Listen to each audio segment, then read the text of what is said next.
Bom dia, meus queridos ouvintes da Web Rádio 66. É uma enorme satisfação estar aqui com vocês em mais um programa Saúde e Espiritualidade Você.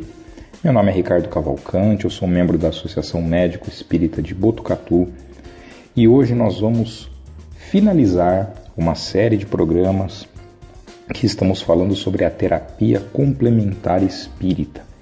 Só para que vocês todos se lembrem do que nós já conversamos, nós já trabalhamos o conceito da terapia complementar espírita, definindo para todos que é uma terapia complementar, ou seja, ela vem complementar aquilo que a medicina terrena, seja ela alopática, seja ela homeopática, qualquer vertente dentro da medicina terrena.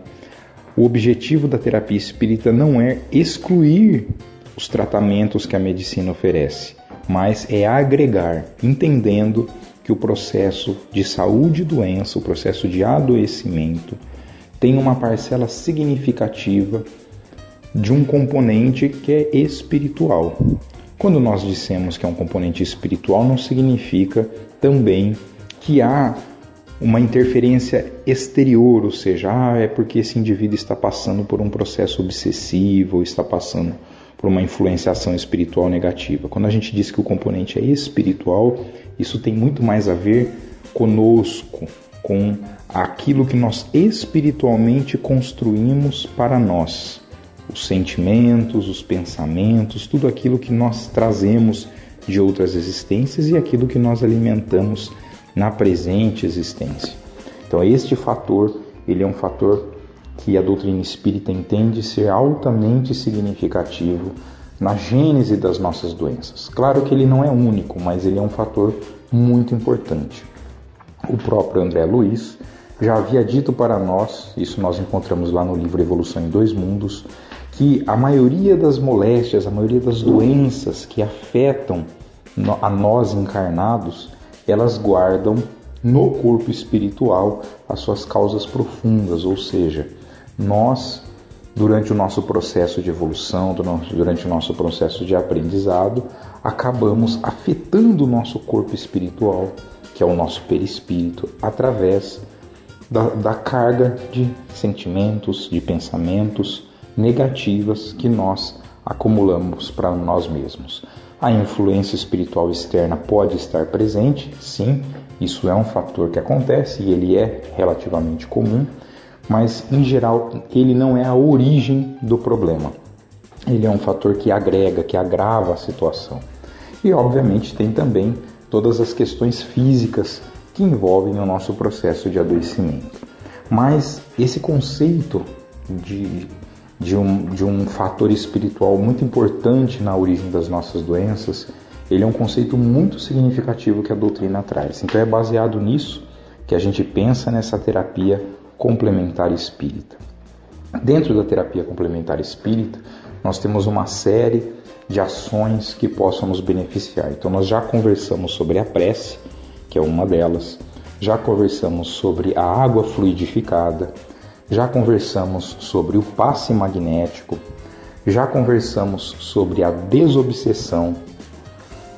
No último programa nós conversamos sobre a prática do bem e faltou o sexto item, que é o item mais importante, é o mais significativo de todos, que é a educação da alma.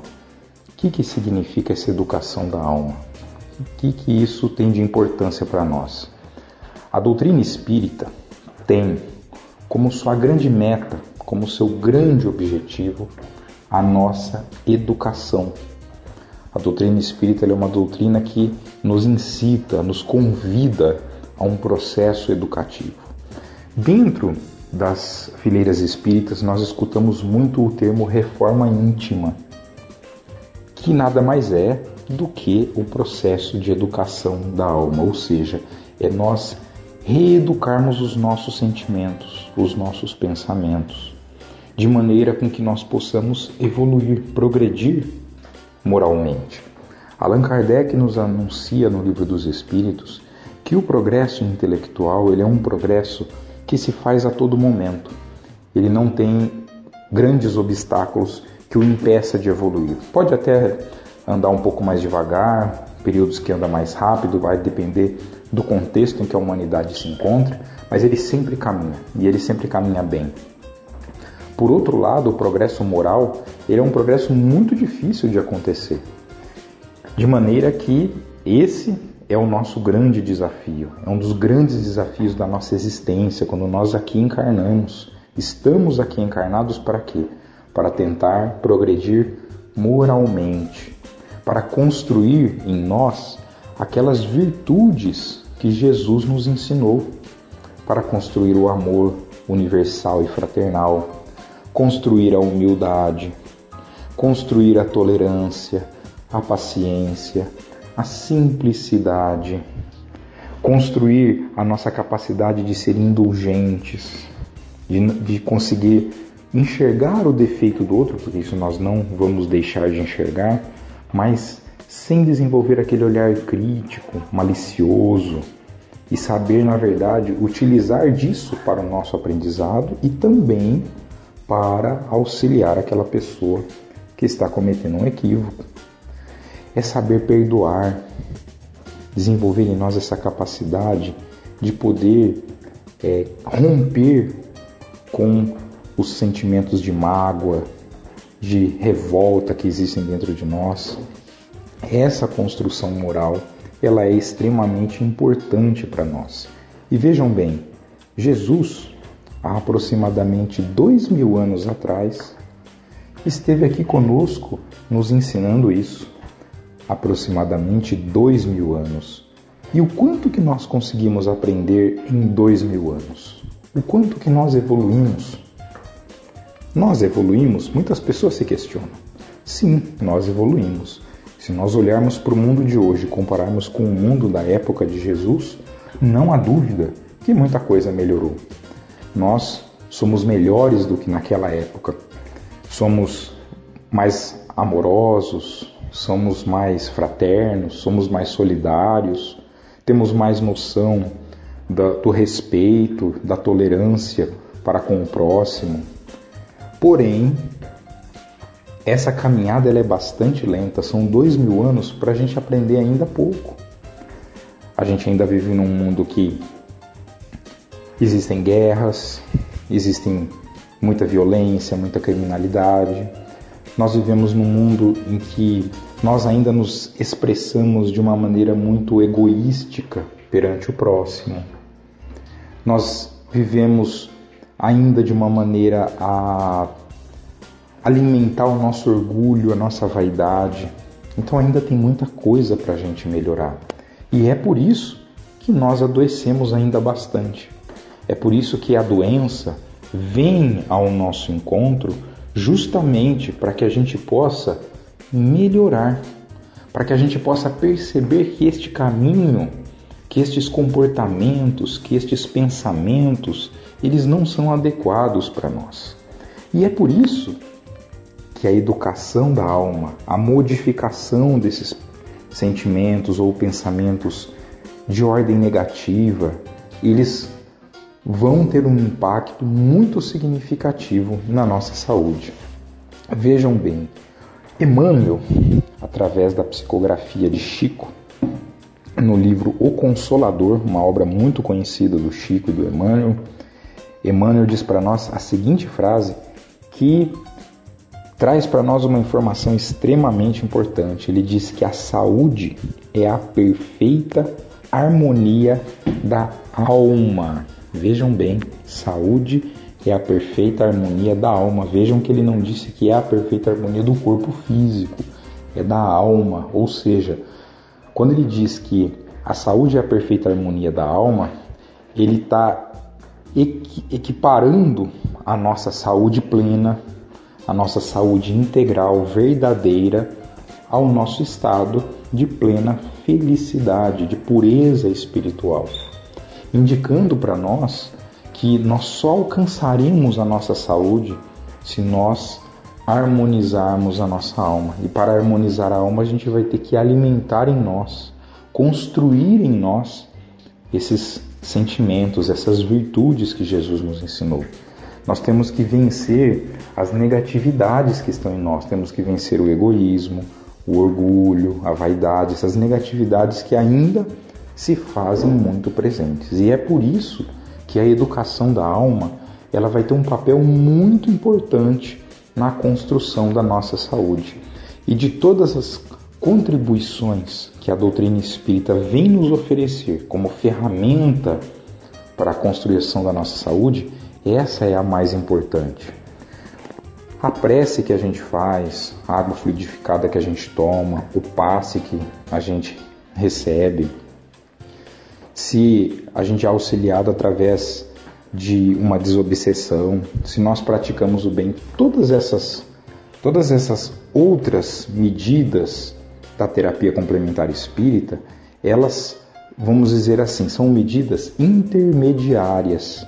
Elas não são o objetivo final. O objetivo final está na sexta, que é educar a alma. Então, se a gente, por exemplo, se utiliza da prece, se a gente se utiliza do passe, da água fluidificada, aquilo é para que momentaneamente a gente se fortaleça, a gente se reabasteça de energias positivas, a gente ganhe fôlego, ganhe ânimo, que são importantes. Então, todas essas medidas, elas têm a sua importância. Mas elas não são o objetivo final. Trabalhar no bem, como tanto a gente ouve dentro das casas espíritas, como tanto se defende dentro da doutrina espírita a prática do bem como uma medida extremamente importante para a nossa vida, ela não deve ser feita por si só. Ou seja, olha, nós só vamos praticar o bem porque alguém está dizendo que tem que fazer o bem.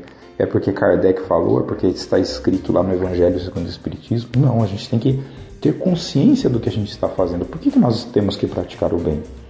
A grande importância da gente fazer isso é justamente nós educarmos a nossa alma. Porque ao praticar o bem, a gente vai melhorando os nossos pensamentos, os nossos sentimentos. Nós vamos substituindo aquela negatividade do egoísmo, por exemplo, pelo amor. E é isso que é importante. Então, em todas as ações que a gente faz, dentro desse rol, dentro desse menu de opções da terapia espírita, todas elas devem ser feitas com o objetivo de educar a nossa alma.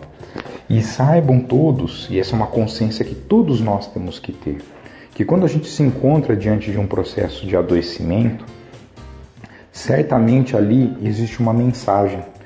É como se Deus pudesse estar dizendo para a gente: meu filho, minha filha, o caminho pelo qual você escolheu no passado, seja um passado remoto de outras existências, seja na atual existência, o caminho que você escolheu no passado não foi legal. E eu venho aqui te dar um alerta. Eu venho aqui te mostrar que você precisa seguir um novo caminho. Nós, muitas vezes, não vamos saber qual foi o caminho errado. Por quê? Se o caminho é de vidas anteriores, nós não temos a memória presente, consciente, na presente existência, para saber o que a gente fez de errado. Nessa vida, sim, o que a gente faz de errado aqui, isso a gente pode mudar. Mas certamente, se nós mudarmos o que quer que seja em nós, se nós pararmos para analisar as nossas atitudes, parar para analisar os nossos pensamentos, o que nós estamos fazendo no nosso dia a dia, como nós estamos tratando as pessoas, como nós estamos nos relacionando com elas, como nós nos estamos comportando intimamente. Será que eu sou tolerante? Será que eu sou paciente? Será que eu faço todo o bem que eu posso dentro de todas as minhas possibilidades? Ou será que eu penso mais em mim do que no próximo? A gente tem que parar para fazer essas reflexões, porque é aí que a gente vai encontrar a forma de educar a nossa alma. Então é essa ferramenta que a doutrina espírita tem como seu objetivo principal, porque é o foco central da doutrina e é o que nos vai conduzir à nossa verdadeira saúde. Fica aqui a nossa reflexão e tenham todos um ótimo dia e uma ótima semana. Que Jesus nos abençoe.